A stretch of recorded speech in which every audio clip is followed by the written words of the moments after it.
শুক্লা, তুমি যে ছবিটার কথা বলছো সেটা একজন বড় পেন্টারের আঁকা ছবি। ও দাদা, তাতে কি? আমি তো তার আগামাথা কিছুই বুঝতে পারি না, ওটার মানে কি সেটাই বুঝতে পারি না। দেখ, তোমার আর ছবি বুঝে কাজ নেই। তুই বরং কার্ড পছন্দ করে ওনাদের জানিয়ে দাও কোনটা তোমার ভালো লাগছে। আমাদের আরো অনেক কাজ পড়ে আছে, মানে বিয়ের দিন চলে এলো বলে। এই যে বড়দা, চলো চলো, ওই ক্যাটারিংকে অ্যাডভান্স দিতে হবে। ও আর সবাইকে বলছি, শোনো, ওই বিয়ে বাড়ির জন্য সামনের ওই স্বর্ণপ্রদীপ বাড়িটাই ভাড়া নেওয়া হচ্ছে, বৌবা দোকানেই হবে। চলো দাদা, আমরা অ্যাডভান্স করে আসি। আরে ইয়ে, তোর তো বিয়ে, তুই চল, টাকা পয়সা কিছু দিবি না? হ্যাঁ দেবো তো, হয়তো আমি দেবো 60% আর বাবা দেবে 40%। হ্যাঁ,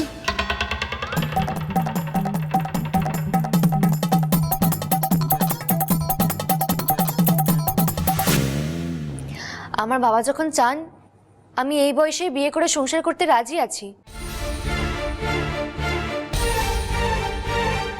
আমি সত্যিই চাই আপনাদের বাড়ি বউ হয়ে যেতে, আমার কোনো আপত্তি নেই। বাবা যখন ভালো বুঝেছেন আমি চোখ বন্ধ করে ভরসা করতে রাজি আছি। আপনাদের কাছে আমার একটাই বিনীত অনুরোধ, প্লিজ আমায় পড়াশোনা বন্ধ করতে বলবেন না।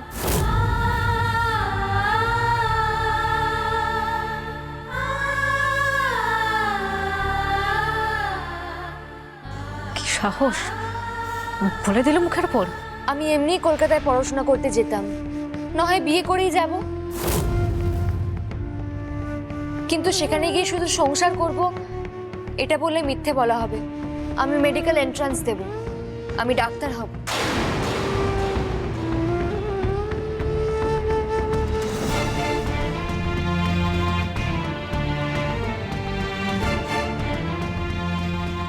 প্লিজ আমাকে ডাক্তার হওয়া থেকে আটকাবেন, এই একটা মাত্রই আমার দাবি।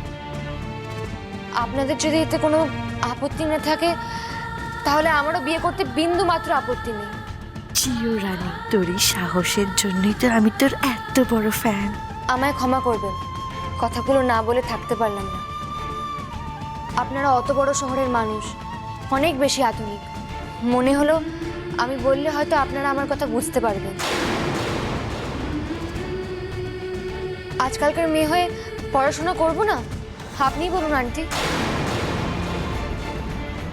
আমি সবটা চাই, যেমন নিজে সংসার করতে চাই তেমন নিজের স্বপ্নও পূরণ করতে চাই। আমি ডাক্তার হতে চাই। আমি যদি আপনাদের বাড়ির বউ হয়ে যাই তাহলে এই সুযোগটা আমায় দিতে হবে, আমি আর কিচ্ছু চাই না।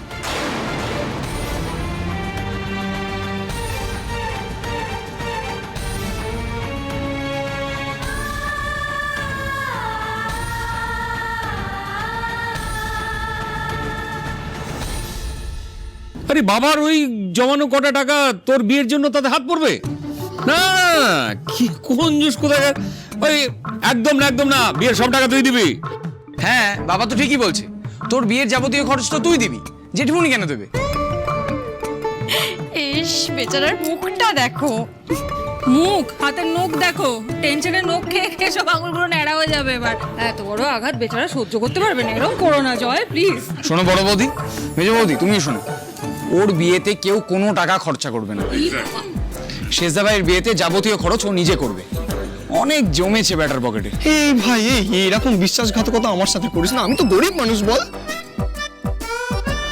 ছি ছি ছি ছি ছি, শেষদা, তুই না চাকরি করিস, অন্যের পয়সায় বিয়ে করবি, সেটা বউকে বলতে লজ্জা লাগবে না তোর?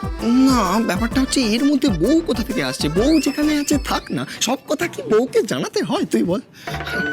ও বাবা, তুমি তো আমাকে বলেছিলে, বলো, তোমার সাথে তো আমার কথা হয়েছিল, কি গো বলো না। ও সত্যি, এই কি কিপটে, কি কিপটে, হ্যাঁ দাদা, আমি সত্যি অবাক হয়ে যাচ্ছি ওকে দেখে।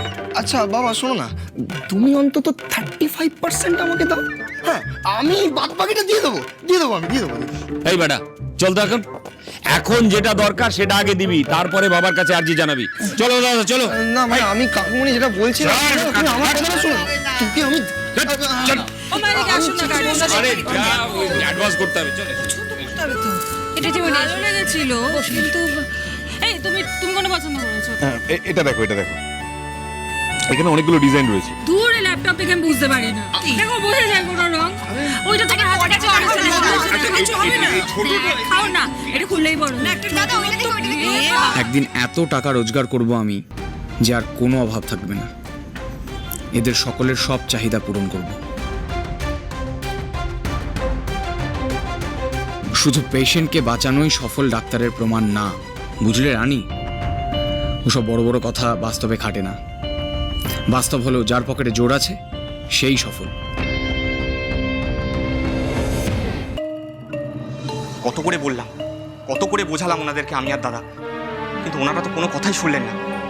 শুধু হাতে পায়ে ধরতে বাকি রেখেছি। আর রায়গিন্নি, উনি তো কোনো কথাই শুনলেন না। গম্ভীর মুখে সোজা গিয়ে গাড়িতে উঠলেন। বাবা, কি হবে? সম্বন্ধটা কি তাহলে ভেস্তে যাবে? ঠিক এই ভয়টাই পাচ্ছিলাম। সে সব কিছু গন্ডগোল করে দিলি তো রানী। তুই চুপ কর না ছোট। একেই বাবা খেপে রয়েছে। মেয়েটার কপালে কি আছে ভগবানই জানে। তুই চুপ কর। দিদি, আমাকে চুপ করিয়ে কি হবে বলো তো? রায়গিন্নি যে চুপ করে গেলেন তার মানে তুমি বোঝো? বাবা, তুমি কিছু বলবে না রানীকে? তুমি কি বুঝতে পারছো না সম্বন্ধটা যদি ভেঙে যায় তাহলে আমাদের কত বড় ক্ষতি হয়ে যাবে? এই, তোর লজ্জা করছে না? লজ্জা করছে না তোর? বড্ড পাকা হয়ে গেছিস, সব বুঝে গেছিস। এতগুলো কথা ফটফট করে বলে দিলি, একবারও ভাবলি না এর ফল কি হতে পারে? এই নাকি তুই বোদ্ধা, পড়াশোনা করিস, তোর অনেক স্বপ্ন। এই, তোর এই স্বপ্ন নিয়ে আমরা করবো কি? ধুয়ে জল খাবো? তোমরা আমাকে যতই খারাপ ভাবো, বকাবকি করো, কথাগুলো তো আমাকেই বলতে হতো। তোমরা তো বুঝছো না, এটা আমার কাছে মরণ বাঁচন সমস্যা। আর কেউ না বুঝুক, বাবা যদি অন্তত আমার সমস্যাটা বোঝে। বাবা, প্লিজ তুমি কিছু একটা করো। দরকার হলে মিস্টার রায়কে একটা ফোন করো, আটকাও ওনাদের। ওনারা যদি পিছিয়ে যান তাহলে কিন্তু আমাদের ফ্যাক্টরিটা আর হবে না, জমিটাও আমরা আর পাবো না। পুরো ইনভেস্টমেন্টটা কিন্তু ওনাদের উপর ডিপেন্ড করছে। এত বড় একটা বিজনেস প্ল্যান পুরোটা মাঠে মারা যাবে শুধুমাত্র তোমার এই অবাধ্য মেয়েটার জন্য। ব্যাস,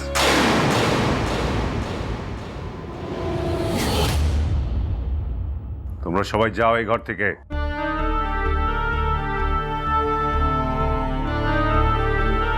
যাও।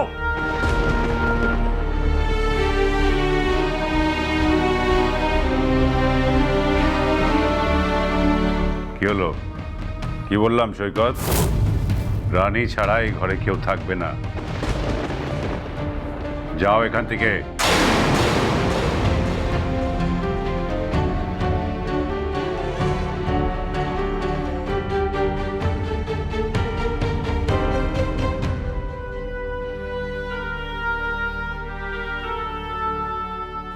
আমার এতদিনের ভালোবাসার, তোমার সব আবদার রাখার তুমি আজ এই মূল্য দিলে আমাকে মামনি? তোমাকে সব ব্যাপারে সাপোর্ট করে স্বাধীনভাবে বাঁচতে দিয়ে তার এই প্রতিদান পেলাম আমি। আজকে তুমি সবার সামনে আমার মাথা এইভাবে হেট করে দিলে। ছি ছি ছি ছি ছি ছি, আমি এটা তোমার কাছে এক্সপেক্ট করিনি মামনি। আজকে তুমি সবার সামনে আমাকে ছোট করবে, অসম্মান করবে, আমার মুখ পোড়াবে। এটাই বোধহয় আমার কপালের লেখা ছিল, তাই না?